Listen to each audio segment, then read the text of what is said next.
ఇది evening mini blog. First time చేస్తున్నా, ఎలా ఉందో కామెంట్ చేయండి. పిల్లల్ని ట్యూషన్లో దింపి రావడానికి వెళ్తున్నాను. ఇంకొక 2-3 డేస్ సమ్మర్ హాలిడేస్ ఇచ్చేస్తారు. అమ్మలందరూ జుట్టు పీక్కోవడమే. ఈవినింగ్ కర్రీ ఏం లేదని గోంగూర కర్రీ అయితే చేస్తున్నానండి. దానికోసం తెల్ల గోంగూర, ఎర్ర గోంగూర సమానంగా తీసుకున్నాను. చాలా సింపుల్గా అయిపోతుంది, త్వరగా అయిపోతుంది, టేస్ట్ కూడా బాగుంటుంది. ట్రై చేయండి ఎప్పుడైనా. అయితే కొంతమంది నెగిటివ్ కామెంట్స్కి అయితే రిప్లై ఇవ్వాలనుకుంటున్నాను. ఎవరిష్టం వాళ్ళది. ఎప్పుడైనా రెడీ అయ్యి వీడియో చేస్తే ఎప్పుడు రెడీ అయ్యే వీడియో చేస్తూ ఉంటావా, ఇంట్లో పని పాట ఉండదా అంటారు. పోనీ డాన్స్ వీడియో చేస్తే ఎప్పుడు రోడ్ల మీద డాన్సులు వేస్తూ ఉంటావా, ఇంకే పనే లేదా నీకు అంటారు. పోనీలే ఫుడ్ వీడియోస్ చేద్దామంటే ఎప్పుడు తింటూనే ఉంటాం, ఇంట్లో ఉన్నదంతా నువ్వే తింటున్నావా అంటారు. అసలు నాకు అర్థం కాదండి, మీకు ఏం చేస్తే నచ్చుతుంది, ఏం చేసినా ఏదో ఒకటి అంటారు.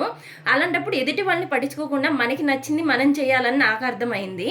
ఏం చేసినా తప్పు చూసే వాళ్ళకి నచ్చినట్టు మనం చేయాలి, ఉండాలి అనుకుంటే మన తప్పు అవుతుంది. మనం చేసే పని నిజాయితీగా చేసినప్పుడు ఎవరికి భయపడాల్సిన అవసరం లేదు. నన్ను సపోర్ట్ చేసే వాళ్ళందరికీ థ్యాంక్ యూ.